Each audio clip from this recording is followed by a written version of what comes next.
The applause was the worst part. Not the moment itself.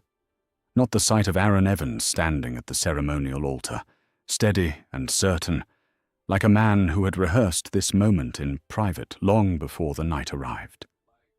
Not the way he held Vanessa Thompson's waist, careful, deliberate, like something he had already decided belonged to him. The applause, because the hall erupted. 1,000 wolves cheering beneath vaulted stone ceilings wrapped in silver banners, gold candles blazing in iron fixtures, the High Elder's staff striking marble, witnessed, and every voice in the room lifting together in celebration. And Brianna Collins stood 10 steps from that altar, in a blue dress her younger sister Faith had saved 3 months to make for her. She pressed her hand flat to her chest, breathed once. The mate bond beneath her collarbone, that warm, living thing that had hummed steadily for 3 nights, didn't fade. It was torn, pulled, like a root ripped violently from soil that had held it for years. She breathed again. The crowd roared louder. Aaron's head lifted from Vanessa's throat. His eyes found Brianna's for exactly 2 seconds. There was something in them. Not a nothing, never nothing, which somehow made it worse. And then he turned away. The applause continued. Brianna turned toward the exit doors. She had taken 12 steps when she felt them, 3 distinct changes in the room's energy. Not a sound. A presence, or heavy, deliberate, moving toward her. She stopped. She turned. 3 men were rising from the eastern gallery. This was supposed to be the night she was chosen.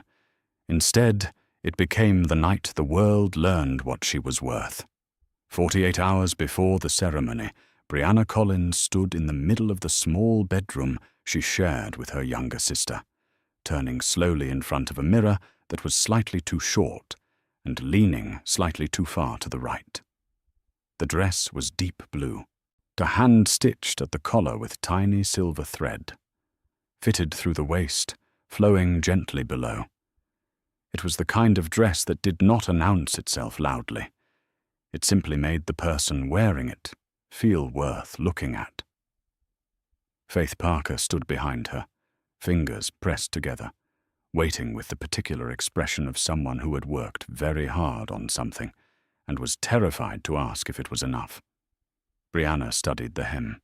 At the left side was a slightly different shade of blue, just a degree or 2 off, a different thread. You would only notice if you were looking. She was always looking. She said nothing about it. She loved it more for that small imperfection. It meant Faith had gotten to the end of one spool and refused to stop, refused to leave it unfinished. That was so entirely her sister that Brianna had to breathe slowly so that the feeling in her chest would not become something visible. "Or it fits perfectly," Brianna said. Faith let out a breath she had been holding for what seemed like the entire afternoon. "I was so worried about the waist. I measured twice, but I kept second-guessing." "Faith." "Yes?" "It's perfect." Faith smiled so widely that Brianna had to look away before she smiled back just as wide, which was not the composed, calm-faced thing she had been practicing for 2 days. They lived on the outer edge of Ironvale territory. Their house was small.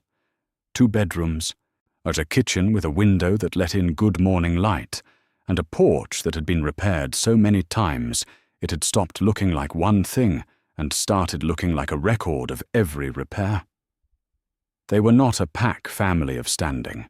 Their mother had passed when Faith was small, and their father had left before that. What they had built between the 2 of them, carefully, without asking anyone for more than what could be earned. And Brianna had grown up understanding something that people who grew up with pack status never had to learn. Wanting something too loudly was the same as handing it the power to destroy you.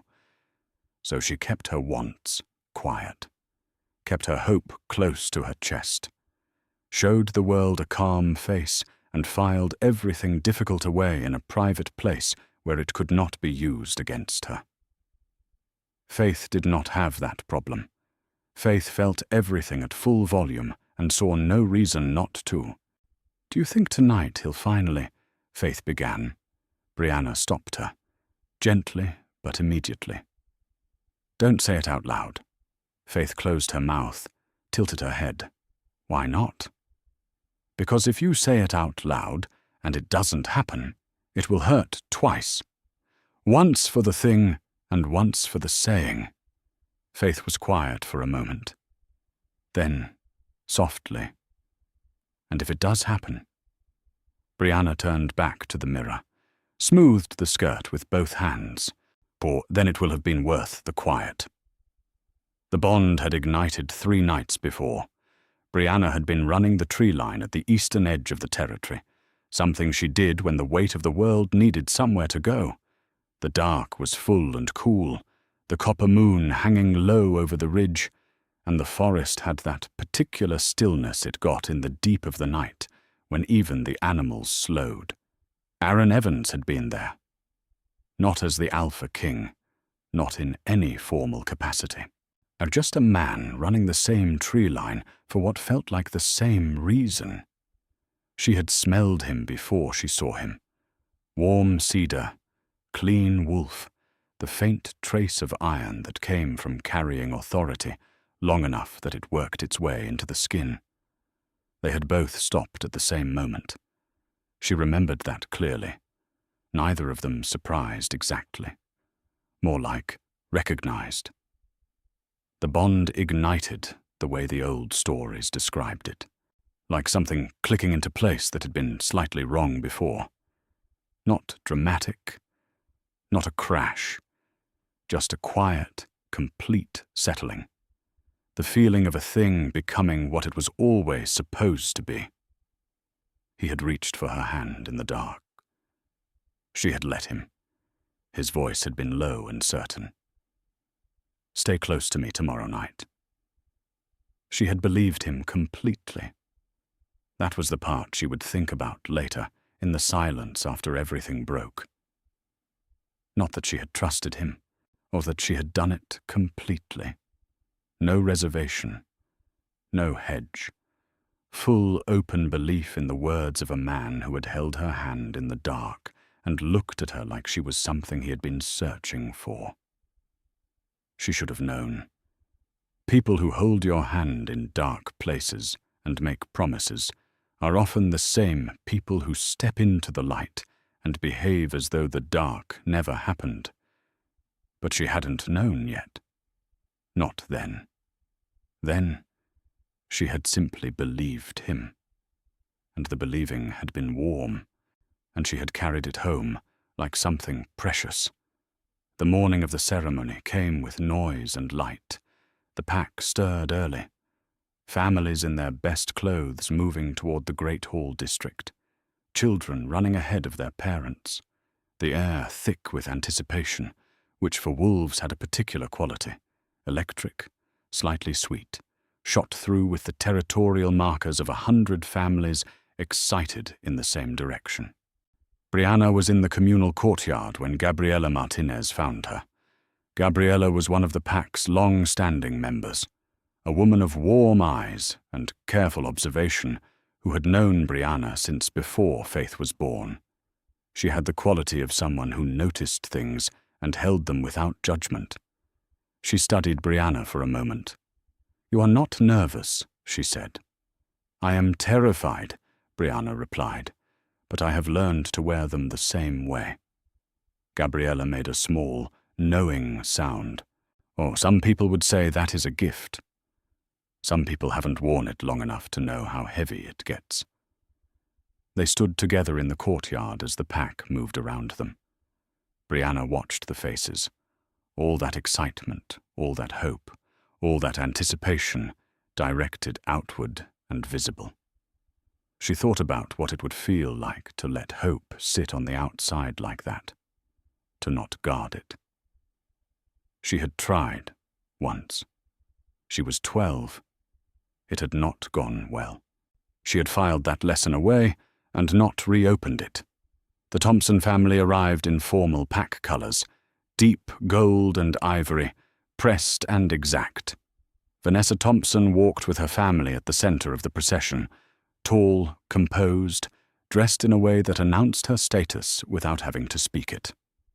Her hair was pinned with small gold clasps. Her chin was level.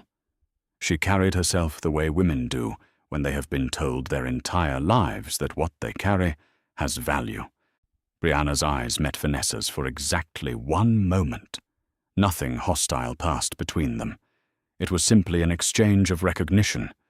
2 women aware of each other's presence in the same space. Vanessa looked away first, not unkindly. Brianna filed it away, moved on. She could not have known then what Vanessa Thompson represented. She could not have known that the political machinery that would tear her apart had been running for 6 weeks, quietly, in rooms she was never invited into, was arranged by people who looked at her bond with Aaron Evans and saw only an inconvenience to be managed. She did not know any of that yet. She only knew that Faith appeared at her elbow with bright eyes and warm hands, and the 2 of them walked toward the great hall together as the afternoon light turned copper and long. Faith chattered softly about the decorations, about who she had seen in the courtyard, about whether the elders' ceremony would be long or short this year. Brianna listened with the particular attention she gave Faith, full, unhurried, the kind of listening that said, "You matter. Everything you're saying matters. I am here." Her free hand pressed briefly over her chest, where the bond hummed. Warm, steady, alive. She did not know that feeling had hours left. The great hall of Iron Vale had been built to hold 1,000 wolves, standing shoulder to shoulder, and tonight it held just that. Stone columns wrapped in braided silver rose from the floor to the arched ceiling.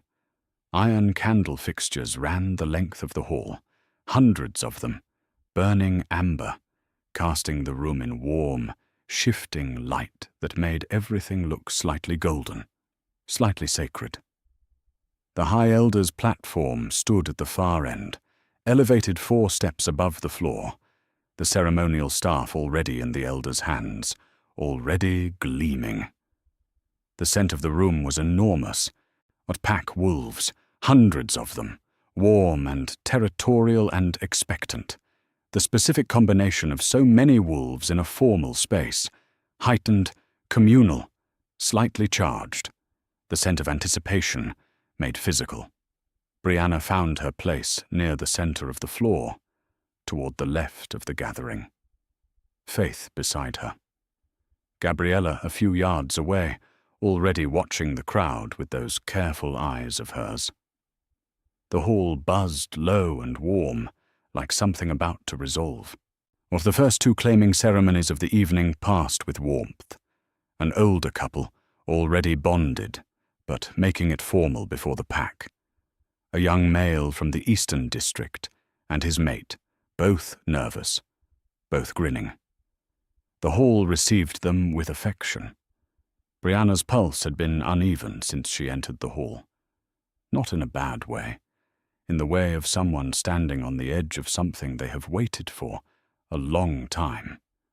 The bond beneath her collarbone was warm, present, or humming in the direction of the dais without her permission. She breathed steadily. She kept her face composed. She was good at that. Aaron entered with his counsel at the tail end of the second claiming. He came through the east door, 6 members of the Iron Vale Council flanking him, and the hall reorganized itself around his presence the way it always did when the Alpha King walked in. Not urgently, not dramatically, just a natural gravitational shift, heads turning, space opening. And he was dressed in formal Iron Vale colors, deep charcoal and dark silver, structured at the shoulder. He moved with the unhurried authority of someone who had carried a pack for long enough that commanding a room was no longer something he had to think about. It simply happened. He did not look at Brianna when he entered. She told herself that was strategy, discretion. He had told her to stay close, not to make a scene. He would have reasons for keeping his expression neutral, his gaze general. He was a king. He had an entire hall watching him. She understood that. She understood that. She repeated it quietly inside herself. Twice. The third bell sounded for Aaron's claiming. The hall settled into a charged stillness. Even the children who had been restless in the back rows went quiet. This was the moment the evening had been building toward. The Alpha King, claiming his mate before the pack. Brianna's heart lifted. It was involuntary. That treacherous, beautiful lift that happens when you have held hope carefully for so long and are now, finally, in the moment when holding it is no longer required. She stood straight, kept her hands still. Aaron moved to the ceremonial center. His steps were measured. His expression gave nothing away. He stopped. He turned. Not toward Brianna. The hall shifted. Brianna's mind shifted 1 second behind the physical world, the way minds do when they encounter something they are not prepared to receive. Vanessa Thompson stepped forward from the Thompson family line. Her face was composed, her chin level, her eyes forward. She moved to the ceremonial center with the careful, deliberate steps of someone who had been practicing this walk. The High Elder raised his staff, began the formal words of claiming. Brianna heard them from a great distance. She heard Aaron's voice respond, low, certain, per the ritual syllables, and each one landed somewhere in her chest with the specific weight of something permanent. She stood still. She breathed. She kept her hands at her sides. Aaron's hands settled on Vanessa's shoulders. Steady, gentle, the mark of a man who had decided. The High Elder's staff came down once, twice, the formal command for witness. Aaron dipped his head. The moment came, small, irreversible, the sound of a bond being made. And then Vanessa drew a sharp breath, and Aaron straightened, and the hall erupted. The applause hit Brianna's chest before her mind fully processed what had just happened. It was the largest sound she had ever been standing inside of. Every wolf in the room celebrating simultaneously, the sound bouncing off stone columns and vaulted ceilings and iron candle fixtures until it was everywhere at once. The bond beneath her collarbone, the one that had hummed warm and steady for 3 nights, or the one she had pressed her hand against and felt answer, did something she would spend months searching for the right word for. Not faded, not released, not gone, torn, pulled, like a root ripped violently from ground that had held it for years. The absence was not quiet, it was physical, a hollow, raw, suddenly opened thing in the center of her chest where warmth had been. She swayed, 1 step backward. Faith's hand caught her arm. Brianna, I'm fine. Her own voice, surprisingly even. Poor, keep still. She pressed her hand flat against her sternum, breathed. Around her the applause continued, and she stood inside it like a stone at the bottom of a waterfall, letting the noise break over her and refusing to let her knees give. Faith had sewn this dress. 3 months of savings, every stitch deliberate. You will not fall in it. She straightened. She lifted her chin. She let her face settle into the composed, unreadable arrangement she had spent years perfecting. The face that said, I am fine, I am in control, there is nothing to see here. She had worn it through harder things than this. She would wear it now. Aaron lifted his head from Vanessa's throat. He turned to face the hall, and his eyes found Brianna's. 2 seconds. There was something in them. Not nothing. And that was the part that burned. A king who showed nothing to no one showed her something in those 2 seconds, or something that looked almost like apology or acknowledgement or the expression of a man who knows exactly what he has done and has decided to do it anyway and cannot quite make his face pretend otherwise. 2 seconds. Then he turned back to Vanessa. The applause filled the space between them. Brianna turned toward the exit doors. She did not run. She did not allow herself to run. She walked, 1 foot in front of the other, measured and deliberate, but each step a choice. The choice not to give this room her grief, not to let anyone present carry the story of Brianna Collins breaking in the middle of the Iron Vale Great Hall in a blue dress. Faith moved with her instantly. Not a word, just there. Her hand released from Brianna's arm and moved to her back instead, a small warm pressure between her shoulder blades. Steady. The crowd did not notice them leaving. The crowd was still celebrating. The High Elder's staff rang again. Like somewhere behind them, Aaron was being presented with his mate before the assembled pack. Brianna walked. She had taken 12 steps when she felt it. Not heard. Not seen. Felt. 3 distinct shifts in the room's energy. Heavy, deliberate, moving toward her from the direction of the eastern gallery. Not hurried. Intentional. Like something responding to something. Her feet stopped before she decided to stop. Every instinct she had went alert. She turned. The 3 men were rising from the seats reserved for visiting dignitaries. They rose slowly, without urgency, with the specific kind of unhurried movement that belongs to people who have never needed to rush because the room reorganizes itself around them by default. The first was built like a man who had decided long ago that obstacles were not things to walk around. Dark-eyed, wide-shouldered, a jaw that looked like it had been set against a great many things, and had not moved. He wore the dark colors of the Northmere packs, subdued, serious, entirely without decoration. The second was still in the way that deep rivers are still, not calm, not quiet, but composed in a way that suggested enormous depth beneath a smooth surface. His eyes had already reached Brianna before the rest of him did. Dark, careful, cataloguing. The third was younger in his energy than the other 2. His mouth carried the beginning of something that might become a smile, though it had not fully arrived. He watched her with the particular focus of someone who had noticed something rare and was quietly deciding what it meant. They were not walking toward the exit. They were walking toward her. The hall noticed.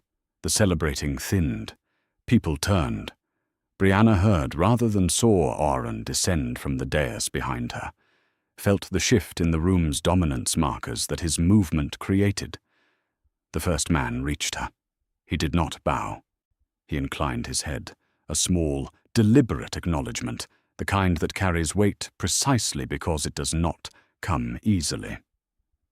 "Brianna Collins," he said. Not a question. He already knew. She looked at him. "You know my name? Your scent has been carried in Northmere records for longer than tonight." A pause, brief but full. He was careless with something rare. The second man stopped 2 steps away. He looked at her with those still, dark eyes for a long moment. Then, or simply, "You're still standing." Was I supposed to fall? The corner of his mouth shifted. Something that was not quite a smile, but was close. Most do.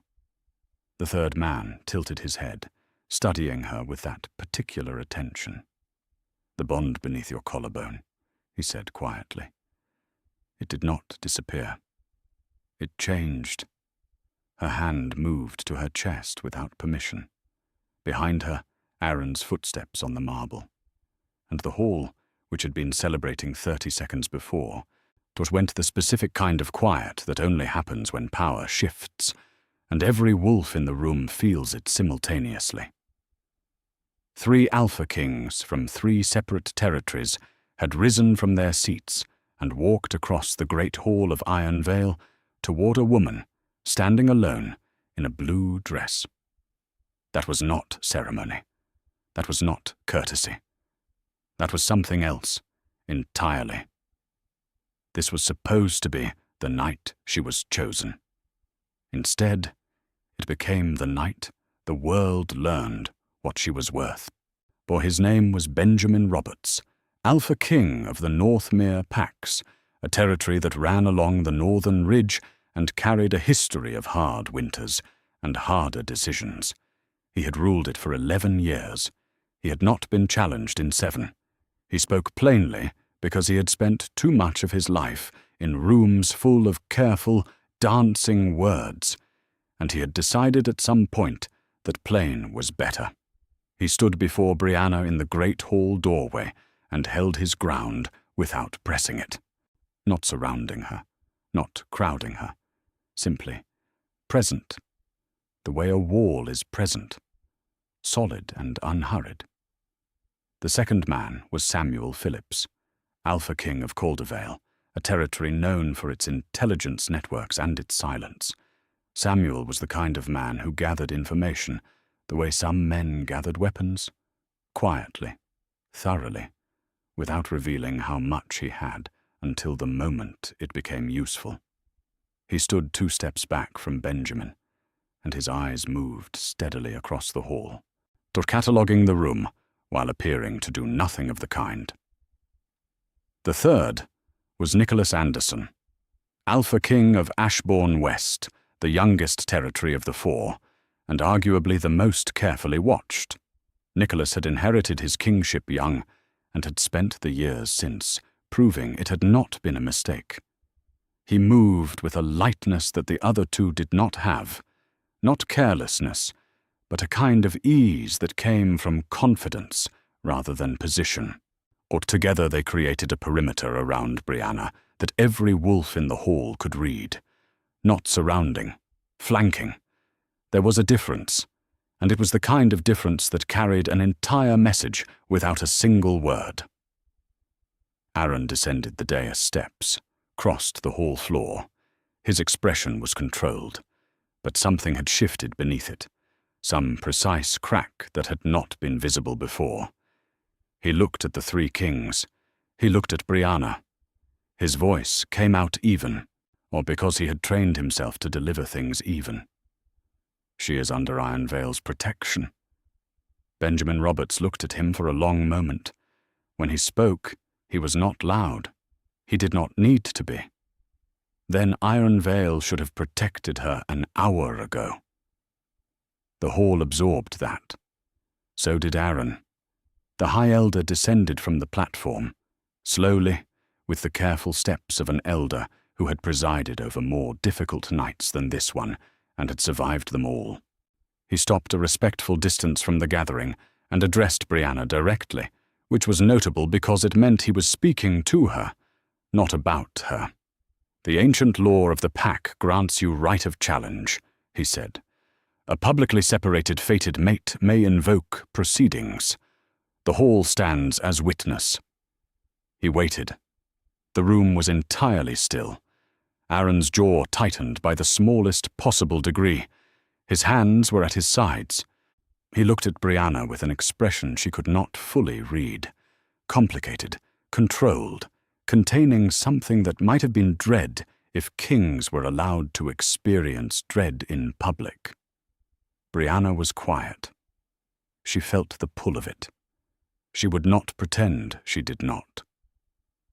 Justice had its own gravity, the pull of being made right in the same space where you had been made wrong, in front of the same witnesses, with the same formality. She felt that pull the way you feel an empty space where a tooth used to be, persistent, tempting to press. She thought about Aaron standing in the ceremonial center, choosing the crown. She thought about what a challenge would look like. Him, exposed, consequences formal and public. the same hall that had applauded his choice, watching him face its cost. She thought about it for a long time in the space of a few breaths. For then, I release the claim. The silence that followed was different from any silence the hall had held that night. Not the hushed silence of witnessing. Not the electric silence of anticipation. This was the silence of a room that had expected one thing and received something it did not know how to categorize. Brianna continued. She did not raise her voice. She did not need to. I will not build my worth on his consequence. Making him pay for this will not give back what was torn from me, and demanding that he suffer so I can feel restored is not the same as being strong. It is the opposite. She let the words sit. I release the claim, freely, because I am choosing not to need it. The High Elder nodded once, slow, the formality of a release that had been witnessed and would be recorded. Faith, who had stood beside Brianna through everything, pressed her arm once, tight, brief.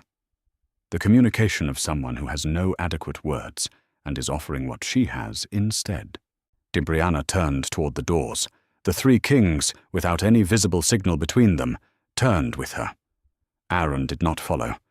Behind Brianna she heard nothing, no movement, no pursuit, no voice. She did not look back. She had looked back once tonight, and that had cost her enough. What she did not see, because she had already turned, Aaron stood at the edge of the dais, alone in the way that men are alone when they are surrounded by people and have just understood something about themselves they cannot ununderstand. His hand found the throne arm beside him.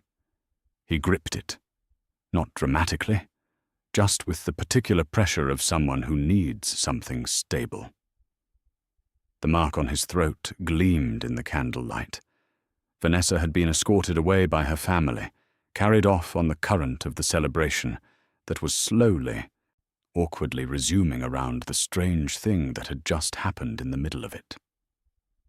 Aaron looked at nothing, or rather, he looked at the doors through which Brianna had walked, and then, because he had chosen this, and choosing meant accepting all of what it carried, he stopped looking and turned away.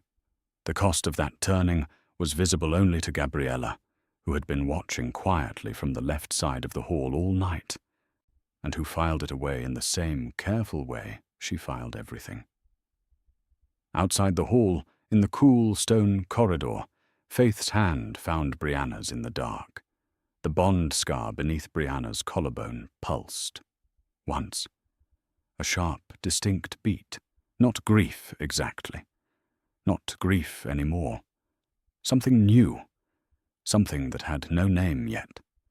Something that felt, confusingly, like beginning. She pressed her free hand over it. Let the feeling land. Then she walked forward, because that was what you did. A Benjamin Roberts walked to her right, Samuel Phillips to her left, Nicholas Anderson just behind, his footsteps quiet, his attention general and specific, simultaneously. None of them spoke. There was a conversation happening without words, the kind that only resolves when everyone involved already understands their part in it. Brianna did not know these men.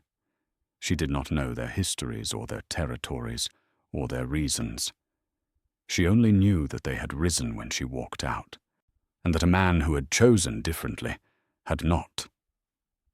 She would not confuse that for certainty. She had been certain once tonight. She would not do it again quickly, but she filed it away, the way she filed everything, carefully, in the place where she put the things that might matter. Benjamin arranged lodging quietly.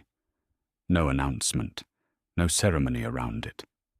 Simply, quarters in the Northmere delegation's wing, ready before Brianna had even fully decided to accept them.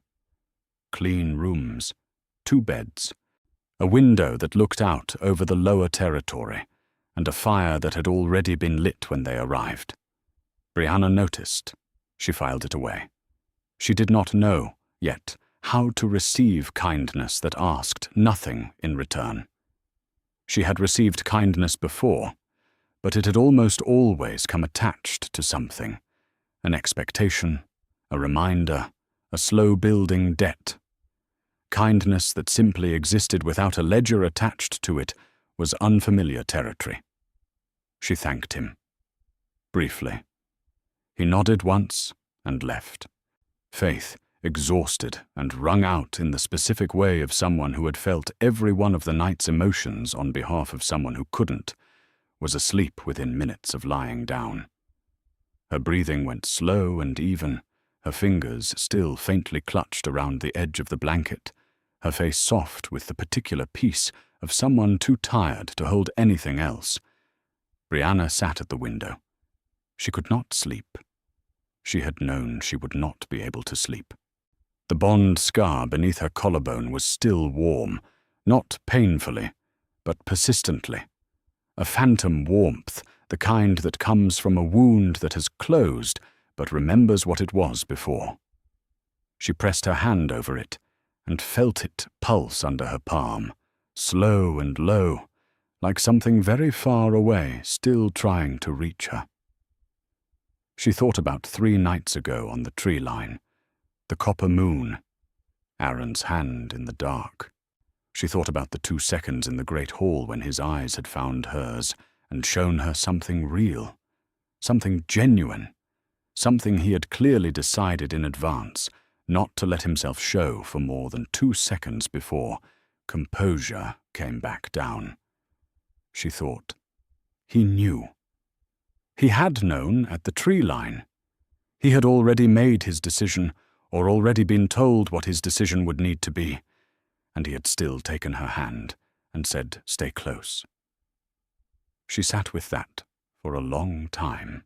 A knock came just before dawn, 3 quiet raps on the door, not urgent, not casual, the specific knock of someone who does not want to startle anyone, but is not willing to wait until morning. Samuel Phillips. He waited in the doorway until she stepped back to let him in. He entered the room the way he did everything, with minimal movement, maximum awareness, his eyes moving across the space in one clean sweep before returning to her. He did not sit. He stood near the window, and he didn't bring comfort. He brought information.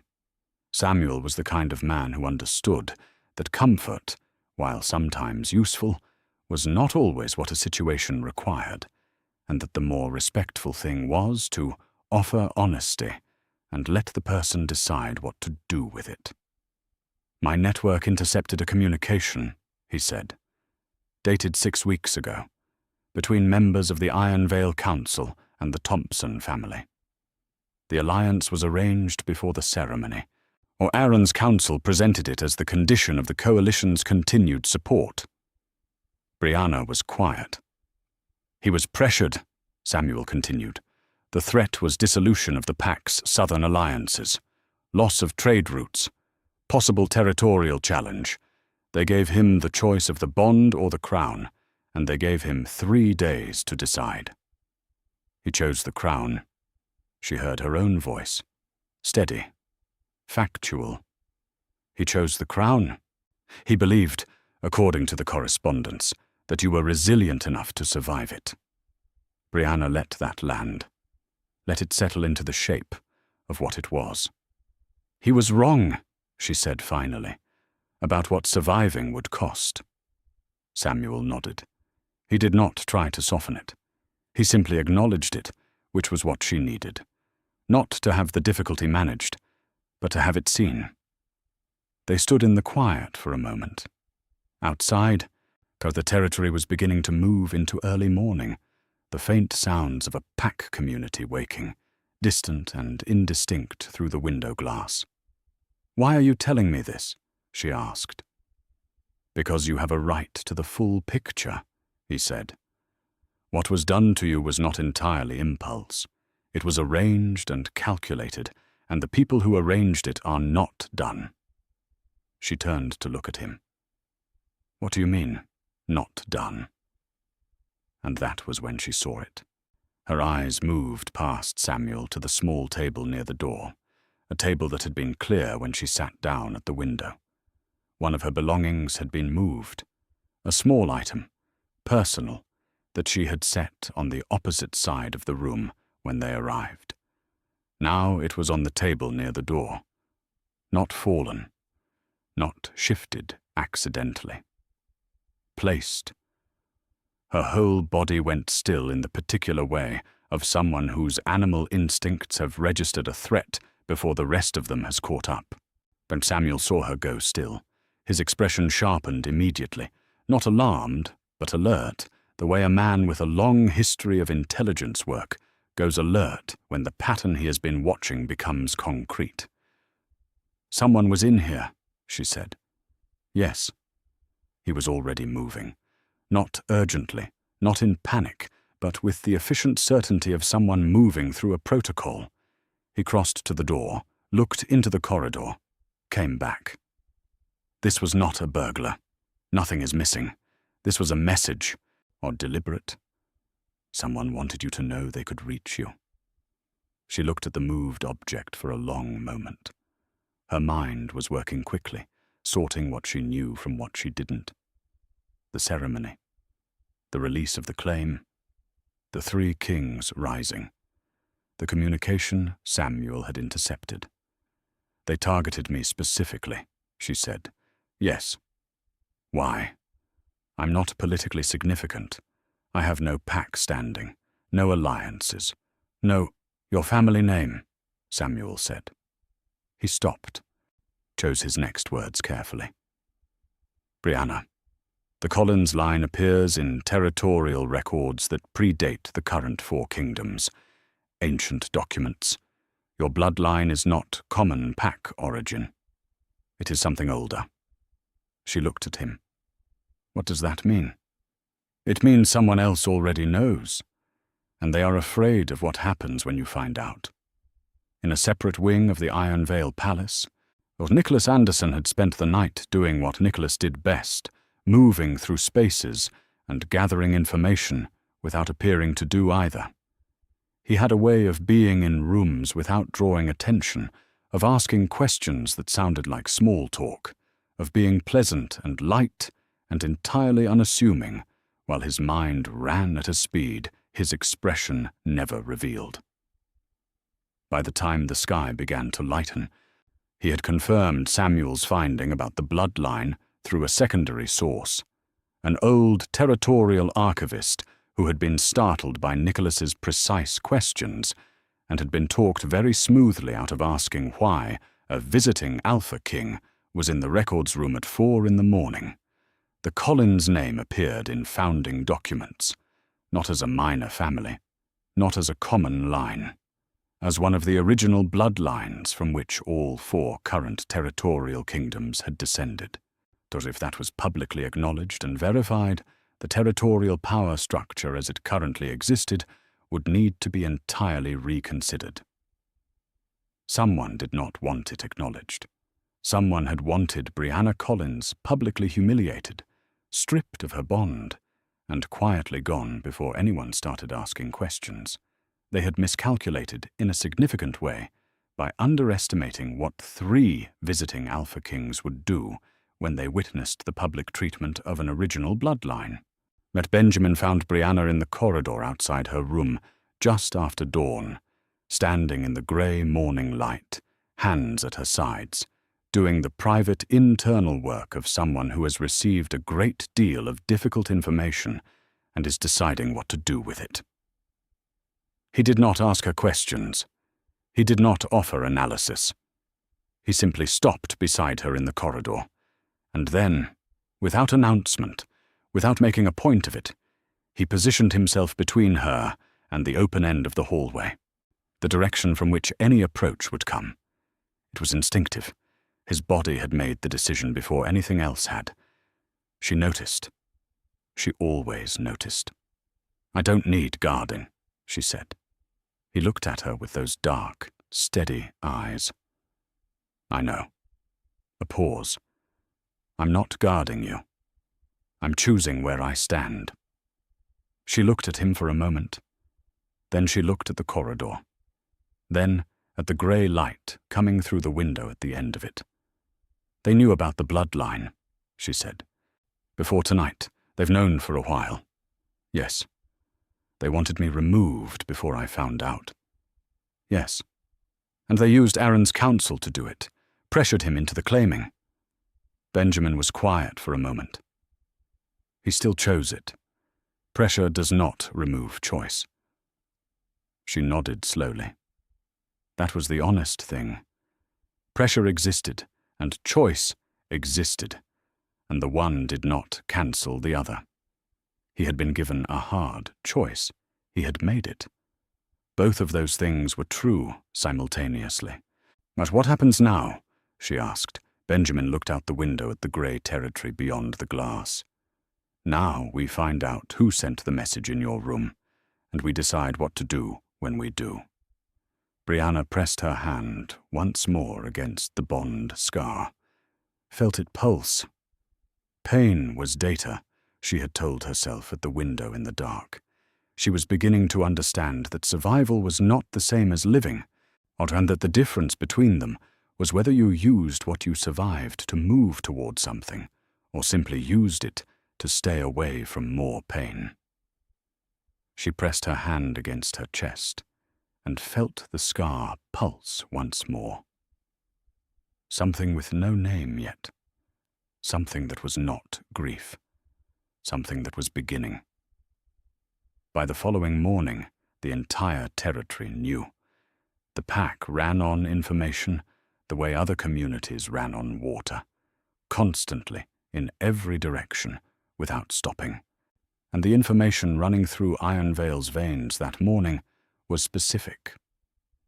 Brianna Collins had stood 10 steps from the ceremony altar. The 3 Alpha Kings had risen from their seats and followed her out. She had released the claim voluntarily before witnesses. She was being housed in the North Mere delegation wing. The territory did not know what to do with this. It had no precedent for it. The pack was built on clear structures: rank, claim, alliance. The territory, and what had happened the night before, did not fit neatly into any of those. So it did what communities do when they encounter something that does not fit. It talked. Loudly, in every direction, arriving at no consensus. The market square was the center of the territory's daily movement. Stalls, exchange, the informal passing of news and opinion that kept a pack's social fabric woven. By mid-morning it was full, and it was charged. Brianna walked into it with her chin level. She had considered not going, for approximately 30 seconds. Then she had decided that hiding was not a position, and that the person who had moved her belonging in the dark was counting on her being invisible, and that the most contrary thing she could do was be entirely visible. Faith had offered to come. Brianna had asked her to stay back. This was not a thing that required an audience for Brianna.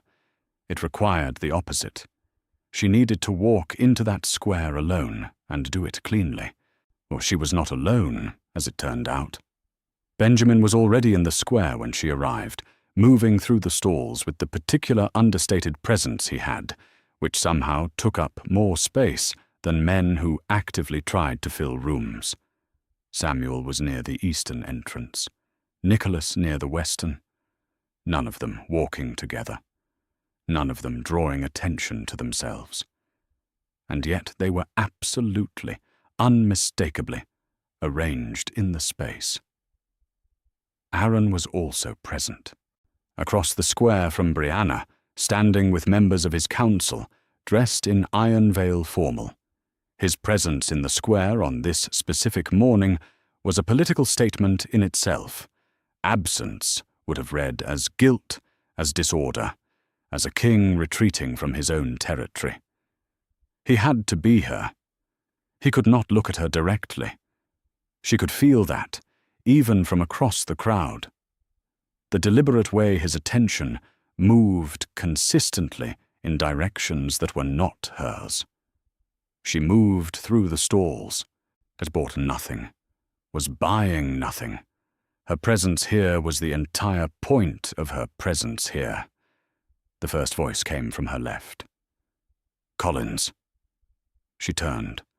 A man she did not know well. A mid-rank pack member, the kind whose name you knew without knowing anything else about them. His expression was not friendly. "You destabilized the claiming," he said. Others around him nodded, a ripple of agreement. Across the square, Brianna felt the three kings' attention sharpen without moving. "Oh, I released a claim that was made against me," she said. Even. Factual. Without being asked to. Without a challenge. Freely. You embarrassed the Alpha King before 4 territories. She looked at him directly. The Alpha King's choices created the situation. I only walked through it. A second voice, from somewhere she couldn't place. The fracture point. Those 2 words again. The same language as the note in her room. Not an accident. But someone had seeded this phrase into the pack's vocabulary deliberately, and it was spreading the way prepared phrases spread, quickly, naturally, as though everyone had arrived at it independently. Brianna felt it, the calculation of it. Someone had prepared for this morning. "If I am your fracture point," she said, and her voice was quiet and carrying simultaneously, which was a trick you learned when you had grown up needing to be heard in rooms that were not designed for you. "Then understand something about fractures. They cut in every direction. And the line I am standing on is not behind you. It is beside you." The square shifted. Not dramatically. Not immediately. But something changed in the air. The particular change of a crowd that has been building toward something and has suddenly been offered a different direction to build toward. And then Aaron stepped forward. He crossed the square in Brianna's direction with measured steps, and when he reached her side, he did not announce himself, did not make a speech, did not explain his reasoning to anyone present. He simply stopped beside her and let the dominance of his position extend outward around them both. Not aggressive, not performative. Just present. Just the specific signal that a king gives when he is choosing a position. The crowd went still. The 2 voices that had been speaking went silent. Brianna did not look at him. She kept her eyes on the square, and she was aware of him in the way you are aware of a heat source, peripherally, completely, without needing to look directly. She felt the mark on his throat without seeing it. She did not need to see it. She had memorized its location the night before. The crowd began to ease. The fracture point voices thinned. The square continued its ordinary movement with a slightly different quality to it, recalibrated. And then, the sound was small, a displacement of air that a human would not have noticed. Brianna's wolf instincts processed it before her conscious mind did, the specific trajectory of something moving fast and purposefully from a high point, aimed at a target below. The target was not her. Aaron was a step to her right and slightly forward. The angle of the rooftop, the angle of the trajectory, the point where they converged. She had approximately 1 second. She moved. Her shoulder connected with Aaron's arm. She pushed. Hard. The arrow that had been moving toward the center of his back changed trajectory by the exact necessary distance. It caught her shoulder instead. Not deeply. A graze, a furrow through the outer muscle, burning and immediate. She hit the ground. In the same half-second, Aaron caught her. His arm came around, and she didn't land fully, didn't hit the stone, was held instead in a grip that was absolute and instinctive and completely without thought. The square erupted. De Benjamin and Nicholas were moving outward, up, toward the building's roofline, in the specific direction that 2 men move when they have already identified the source and are going to it.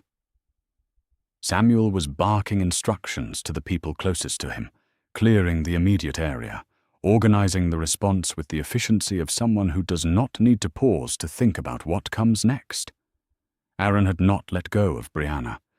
He was holding her against his chest in the middle of the market square, and his voice was fractured in a way she had not heard from him before, unguarded, genuine, the voice of a man whose composure has been taken from him by something his body did before his mind could intervene.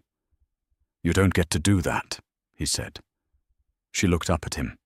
His face was very close. The mark on his throat caught the light. She saw it. He saw her see it. Something moved through his expression, unhidden shame, or direct and undefended. "You don't get to decide what risks I take," she said. "You made that choice when you chose the crown." His jaw moved. "Brianna, I'm fine," she said. She sat up. Her shoulder burned. "I'm fine. Get up and let Benjamin do what he does." He stood slowly. His hand stayed at her back for one moment longer than necessary before he took it away. The archer was taken alive from the rooftop. Yet Benjamin and Nicholas had moved with a coordination that suggested they had worked together before, or at least understood how the other moved, which was almost the same thing. Nicholas brought the archer down. Benjamin held the perimeter. The interrogation was brief and yielded something immediate. The orders had been specific. Wound Brianna Collins in a public space. Create an emotional response from Aaron Evans, or use the fracture between them as a weapon. Make Aaron break in front of witnesses. Make him reveal the bond still functioned. Destabilize him publicly in front of 3 visiting kings. The enemy knew the bond between them had not died, and they had understood, correctly, that it could be used. What they had not accounted for was Brianna moving first. Later, while her shoulder was being treated in a side room off the main hall, the door closed behind Aaron. Just the two of them, or the rest of the world outside. He stood near the wall. She sat on the edge of a low table, the wound cleaned and wrapped, her hands folded in her lap. The room was quiet in the way rooms are quiet when 2 people inside them are holding a great deal. "Why did you comply?" she asked. He looked at her steadily. "I believed I had to choose, the crown or you. They left no room for both, and I chose the crown. And now?" His voice was even, but the evenness cost him something she could see. "Now I understand that I chose wrong. Not because it did not help the pack. It did. The alliance held, the coalition stayed. But because there are things that should not be offered as exchange. And you were one of them, and I offered you anyway." She looked at him for a long moment. She looked at the mark on his throat. She looked at his hands, still at his sides, at his face, which was doing something very careful and very human simultaneously. She saw a man who had not slept, by a man carrying the specific weight of a kingdom, plus the additional weight of knowing he had caused pain that was not required.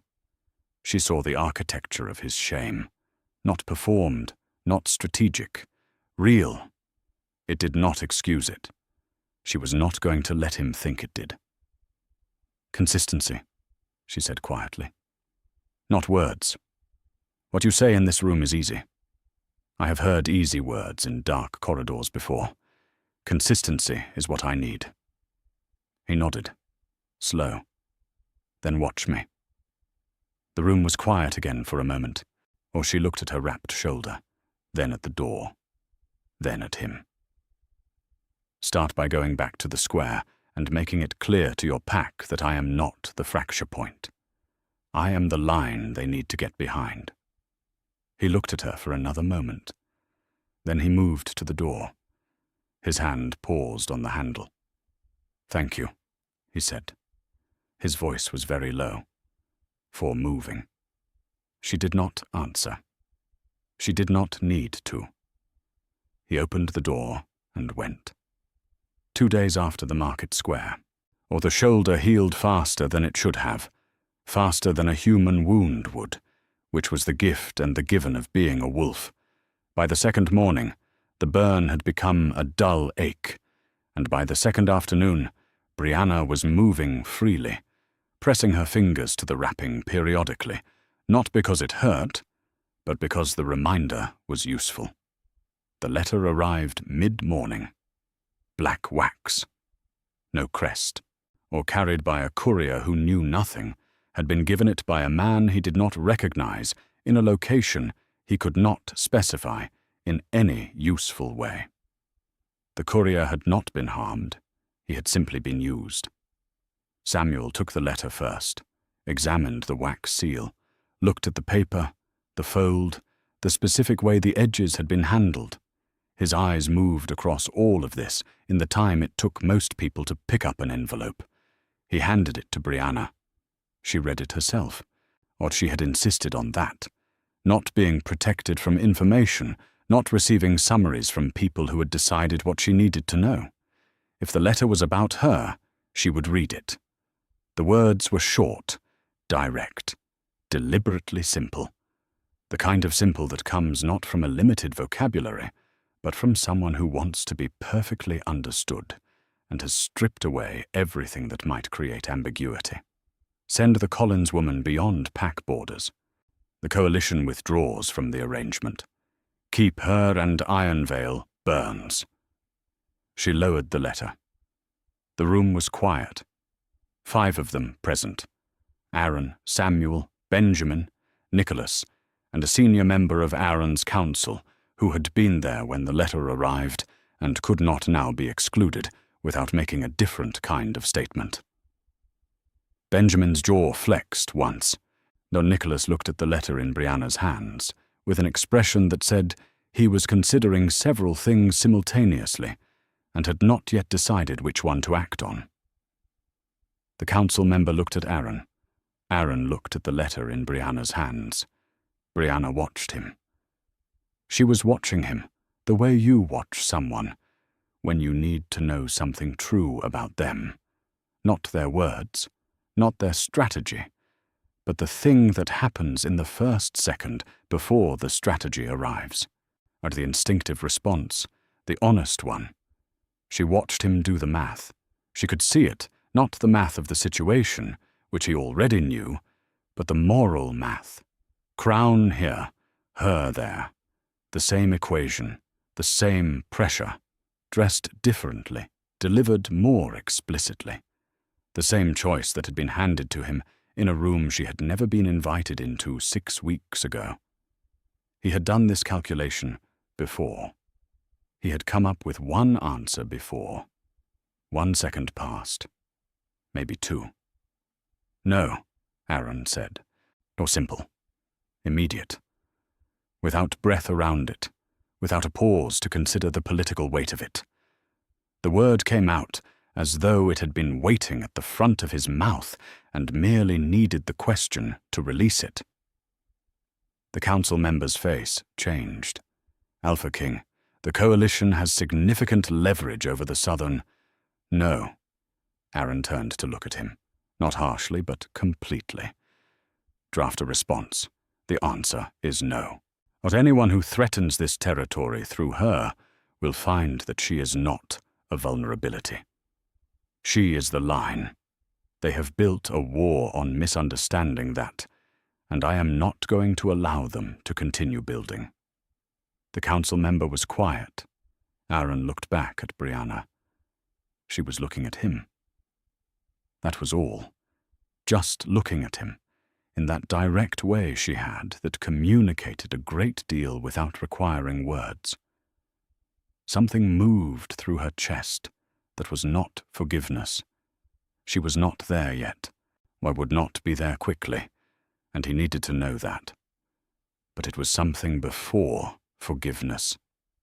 Recognition. He had done the costly thing, without calculation, without a moment of performing the decision for the room, or she filed that away carefully.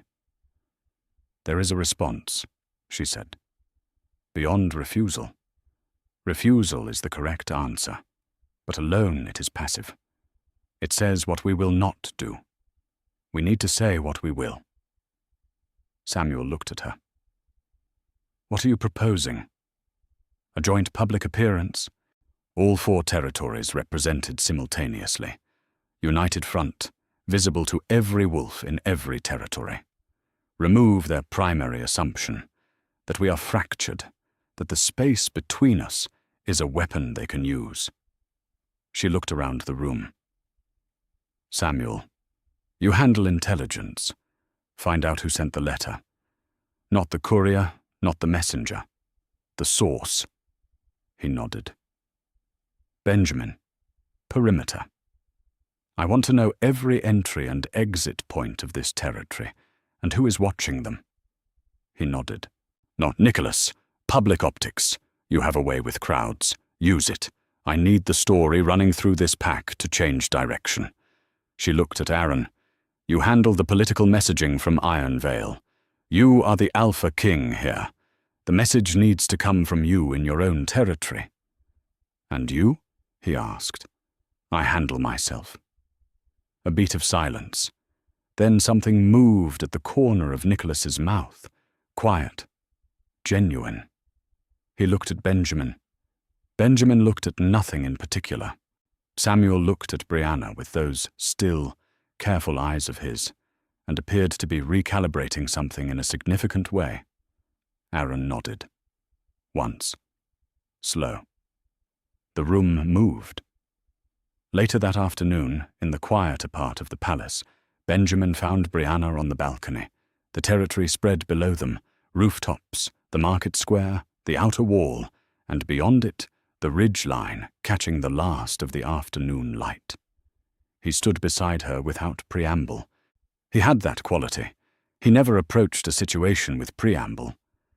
Things simply began when he was ready for them to begin. I came to this territory for political reasons, he said. Not looking at her. Looking at the territory. She waited. I came because 3 Alpha Kings being present at the same negotiation carries more weight than 3 Alpha Kings negotiating separately. That was the calculation. He paused. I stayed for a different one. She looked at him then. He turned to look at her. Direct and plain, the way he did everything. You. I stayed because of you. But I will not compete for your attention or press you toward anything. I will simply remain where I choose to be. The honesty of it landed without anywhere to deflect to. She had been in the presence of a great many men who found ways to make their interest in her sound like something else. Strategy, convenience, proximity, and who expected her to translate for them. The Benjamin had not done that. He had said the plain thing and left it there. She did not respond immediately. She was not sure she knew how to respond to a plain thing said plainly. She did not move away. That evening, Faith found her in the small room they had been using as a meeting space, alone with the documents Samuel had prepared. Faith sat across from her without being asked, crossed her arms on the table, and studied her sister for a moment. There are 4 men in this palace, Faith said, who would walk into fire for you, and you are still deciding whether you deserve a warm room. Brianna opened her mouth. Don't argue with me, Faith said. I sewed the dress. I have opinions. Brianna laughed. It was sudden, surprised out of her, genuine, the kind of laugh that catches in your chest first and then escapes. It felt strange and good simultaneously, like a muscle used after a long rest. When did you get wise? She asked. What, I have always been wise, Faith said, with great dignity. You just keep underestimating me.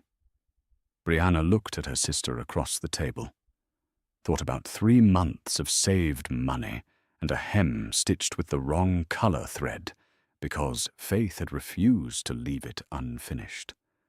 thought about hands in the dark at the bottom of the ceremony hall, thought about the steady, warm pressure between her shoulder blades as she had walked toward the exit.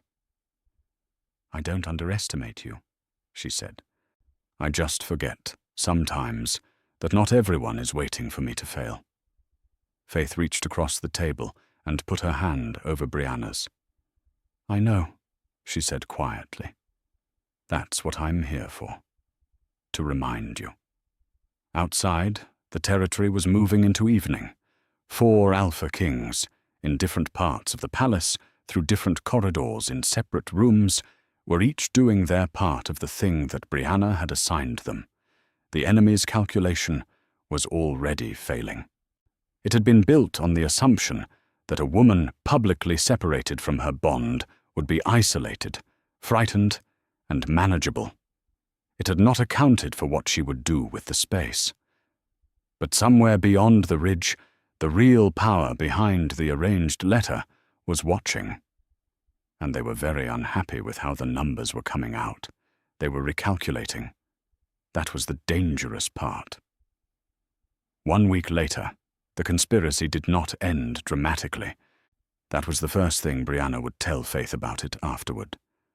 She had expected something dramatic, something with scale and noise that matched the amount of fear and pain it had produced.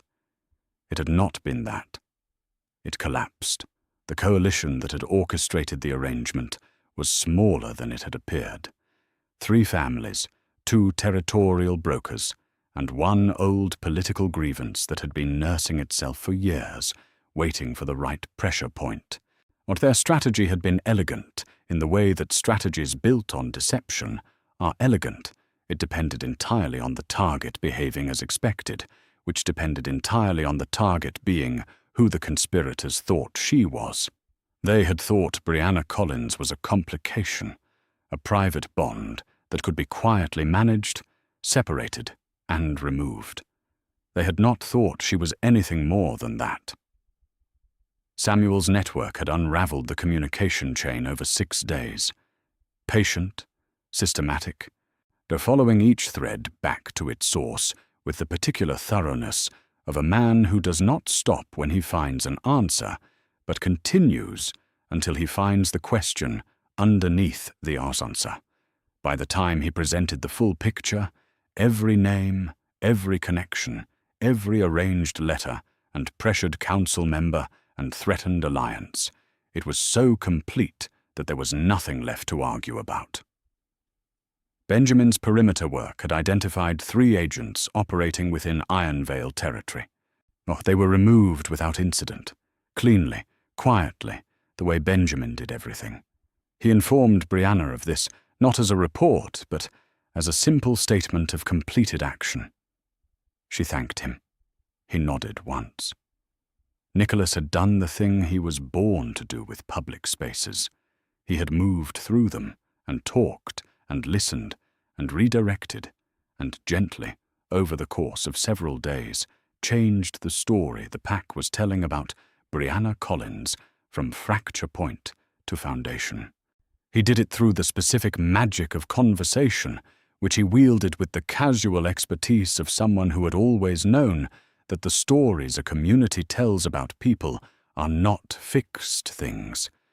They are living, and they move in response to the people they are told about. The final confrontation with the conspiracy's head was not a battle. It was a meeting. The leader, an older man from one of the 3 families, a man who had spent decades accumulating influence through careful arrangements, and who had looked at Brianna Collins and seen only a useful vulnerability, was presented with everything Samuel had gathered.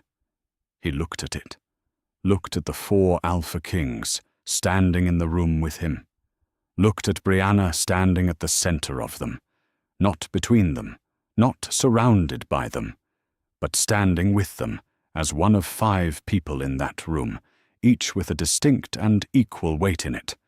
He had built his entire campaign on the idea that removing her would weaken Aaron, that the bond was the leverage, that if the bond was broken publicly, Aaron would be emotionally compromised politically exposed, and manageable.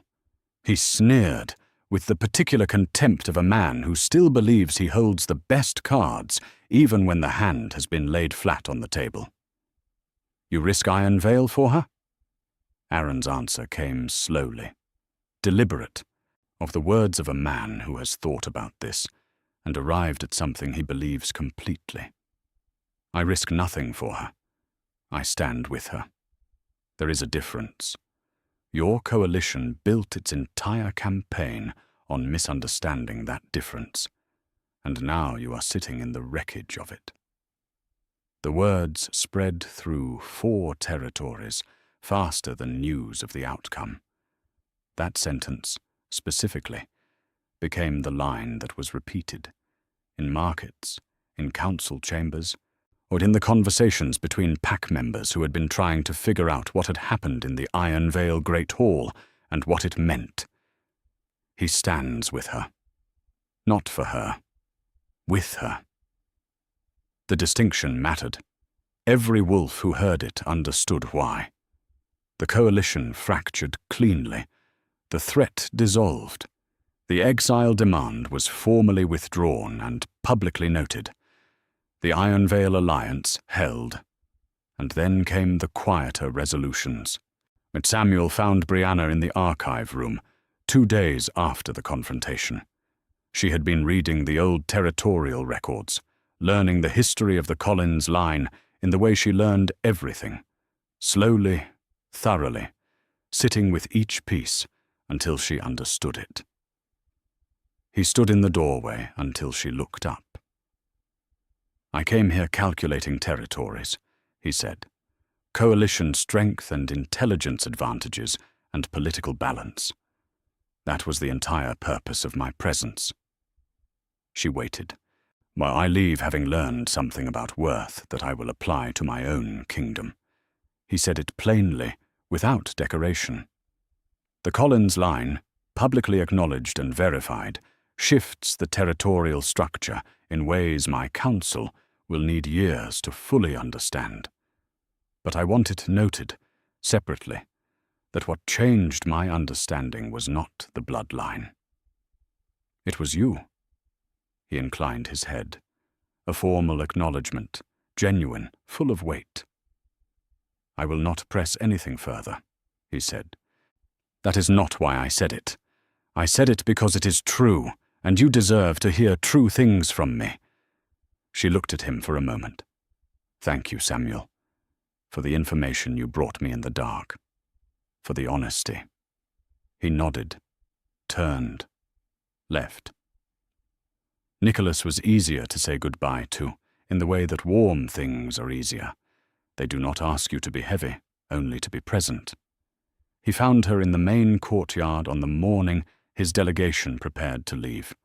He was dressed for travel, his mood its usual light-carried quality, his eyes doing that thing they always did, noticing everything, evaluating it warmly. "If it doesn't work out in 5 years," he said, with the beginning of a smile, "I want it formally noted in the record that I was charming throughout." She laughed, real, sudden, surprised. "It will be noted." He looked at her for a moment with something more serious underneath the warmth. "You were never the fracture point, Brianna. You were the thing they were afraid would not break. There is a significant difference between those 2 things, and you should know that you knew it before any of us told you." He took her hand briefly. "Let it go. Take care of yourself. And of Faith. And don't let anyone else move your belongings without permission." His eyes glinted with that specific humor of his. She was still smiling when he left. Benjamin was not an easy goodbye. He did not come to find her. He was simply there, as he had been simply there throughout, not announced, not drawing attention to himself, just present in the way a wall is present. She found him at the outer gate of the palace as the morning stretched toward midday, looking out over the territory with an expression that was doing a great deal of quiet work. She stopped beside him. They stood in that for a moment. He said, "You were never the fracture point. You were the foundation they were afraid of." She had heard something like this from Nicholas already, but it landed differently from Benjamin, because Benjamin said things once and meant them entirely, and she could feel the fullness of the meaning. She did not respond immediately. She did not move away. He took her hand. Brief. Real.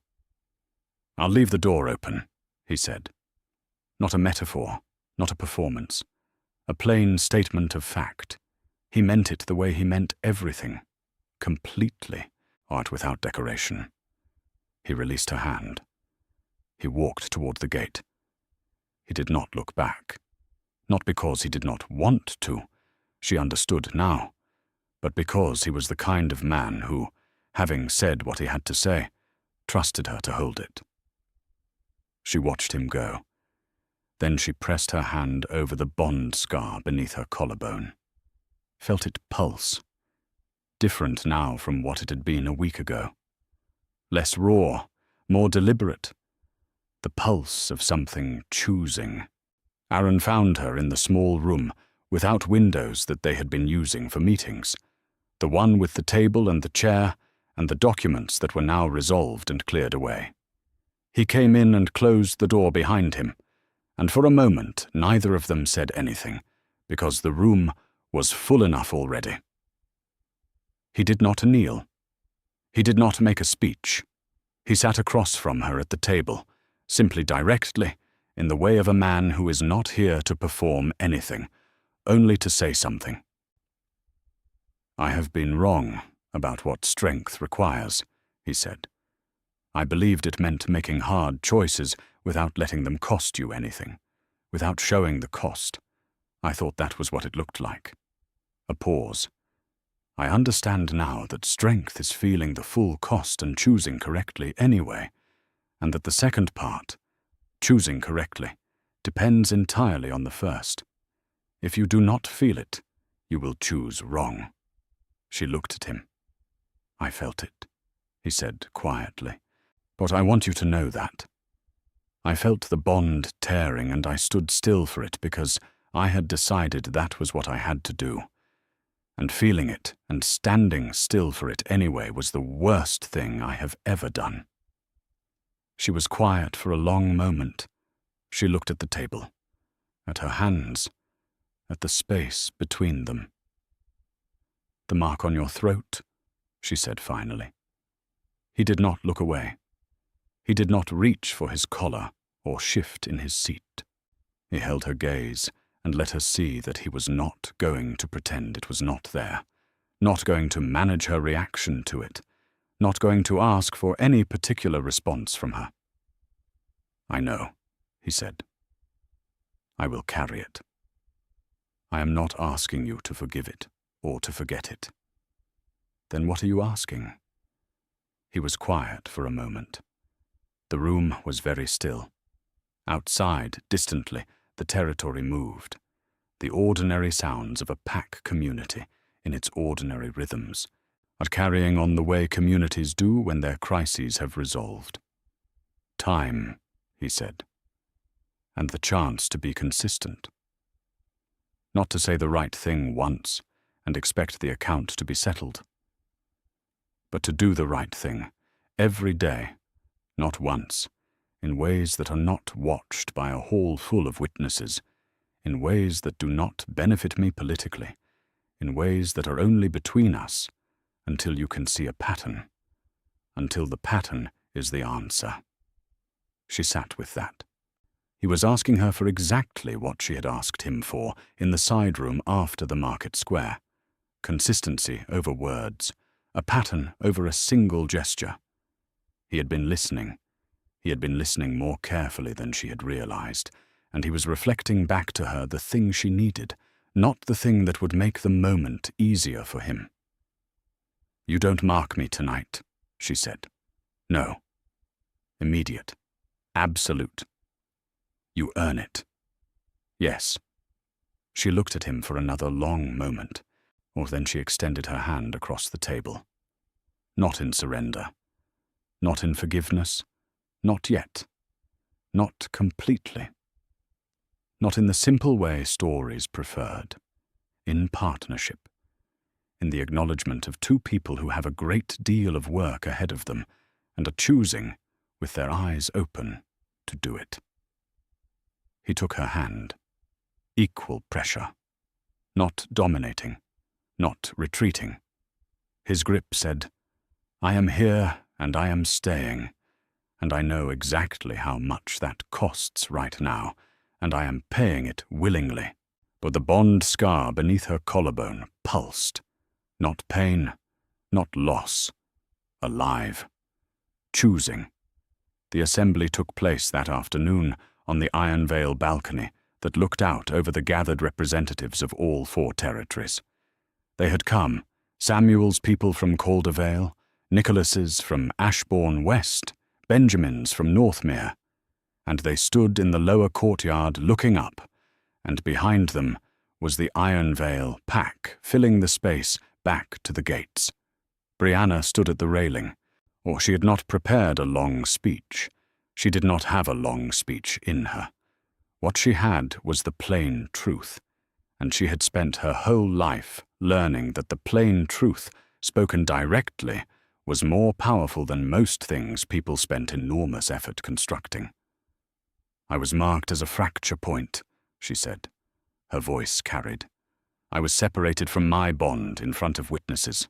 But I was targeted because someone believed my pain would make powerful men behave badly and give them the opening they needed.